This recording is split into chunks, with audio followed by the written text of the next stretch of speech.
Good morning class. आज हमारे पास एक नया टॉपिक है अबोध बंधु बहुगुणा। ये उत्तराखंड के एक महान लेखक हैं। आज हम जानने की कोशिश करेंगे इनके जीवन परिचय के बारे में और इन्होंने कौन कौन सी रचनाएं लिखी हैं।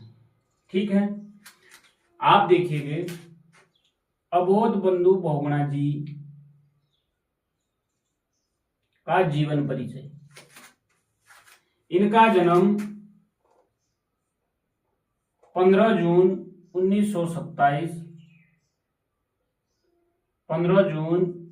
1927 को झालापट्टी चलानसिव गढ़वाल में हुआ है। आप लिखेंगे कि जो अबोध बंधु बहुगुणा जी है, इनका जन्म 15 जून 1927 को झालापट्टी चलानसिव गढ़वाल में हुआ है।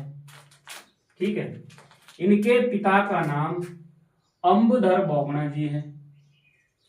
ठीक है, और माता जी का नाम देवेशी बहुगुणा जी है। ठीक है, इतनी बात आप लोगों को समझ आ गई होगी कि जो अबोध बंधु बहुगुणा जी है, इनका जो जन्म हो रहा है वो हो रहा है आपके 1927 को।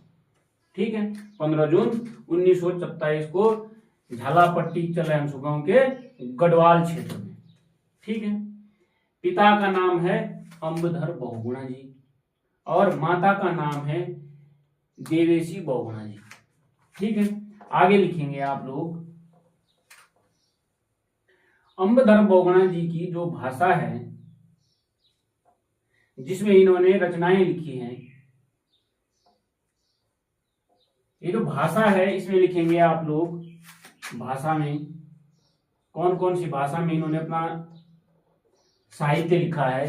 तो लिखा है इन्होंने गढ़वाली में और हिंदी भाषा में।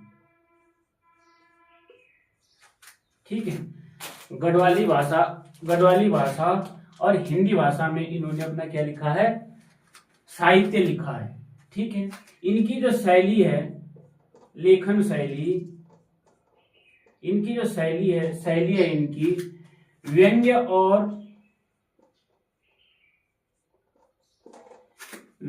और तीखापन।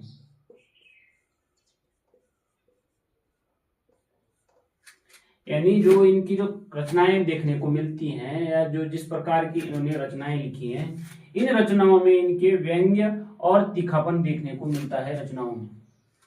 ठीक है, इनको कौन कौन से पुरस्कार मिले हैं तो आप लोग लिखेंगे पुरस्कार कौन कौन से मिले हैं इनको। काव्य भूषण, आप लोग लिखेंगे काव्य भूषण, जय श्री सम्मान,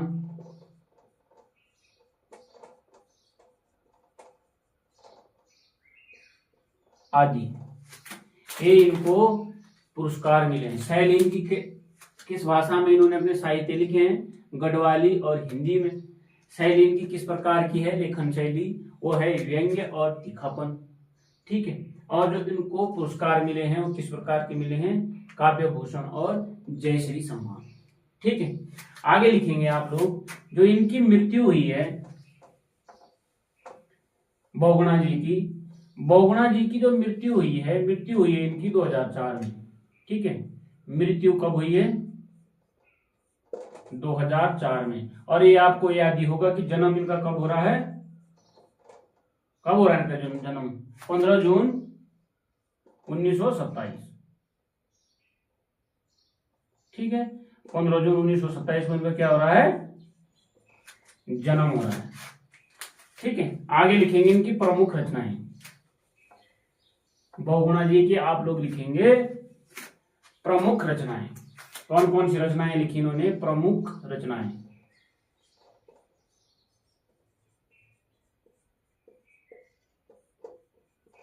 प्रमुख रचनाओं में लिखेंगे पहला लिखेंगे आप लोग इनका काव्य संग्रह। कौन कौन सा काव्य संग्रह रहा है इनका, काव्य संग्रह में इनका पहला है उमान।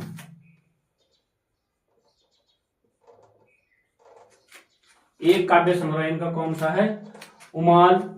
दूसरा लिखेंगे आप लोग भूमियाल। भूमियाल। और तीसरा लिखेंगे आप लोग जो बड़ा फेमस रहा है इनका, ढोल सागर।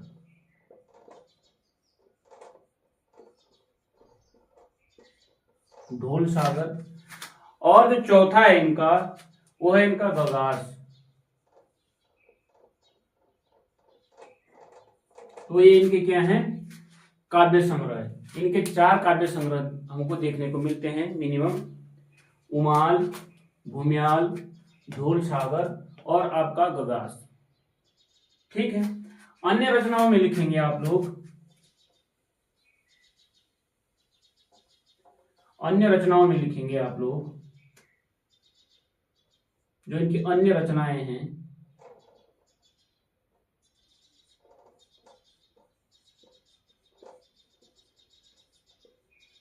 अन्य रचनाओं में लिखेंगे आप लोग इनका नंबर 1 लिखेंगे आप लोग गढ़वाल भाषा लीला रामायण। गढ़वाल भाषा लीला रामायण। लीला रामायण। और दूसरी है इनकी शैलवाणी या शैलीवाणी। ये इनके अन्य रचनाओं में 2 रचनाएं आती है आपकी, गढ़वाल भाषा लीला रामायण और शैलीवाणी। ठीक है। अब लिखेंगे आप लोग इनके नाटक, बहुगुणा जी के नाटक। कौन कौन से नाटक हैं इनके?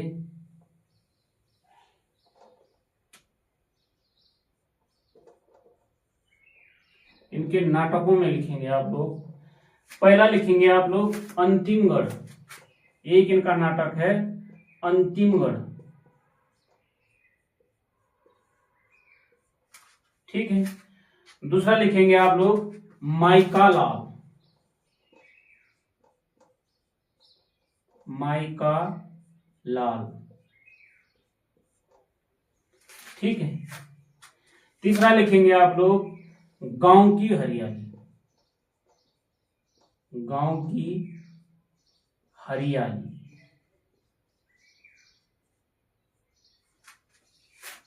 ठीक है।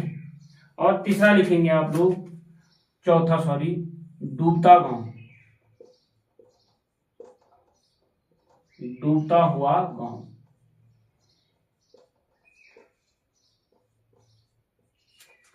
तो इनके मिनिमम इनके 4 इनके नाटक हुए हैं, जिनमें इनका पहला नाटक है अंतिमगढ़, दूसरा नाटक है माइका लाल, तीसरा नाटक है गांव की हरियाली, और जो चौथा नाटक है वो है आपका डूबता हुआ गांव। ये इनके नाटक हुए हैं। ठीक है। अब लिखेंगे आप लोग इनकी कहानियों में, इनकी प्रमुख कहानियां कौन कौन सी हैं, कहानियों में लिखेंगे आप लोग, कहानी में लिखने की कोशिश करेंगे आप लोग।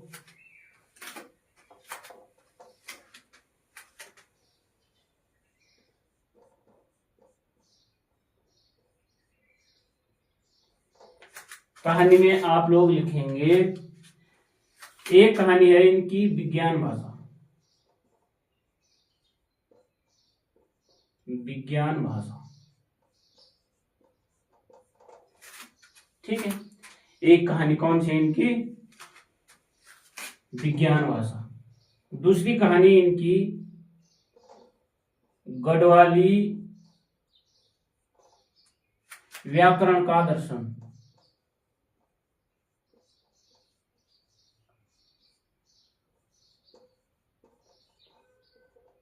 गढ़वाली व्याकरण का दर्शन।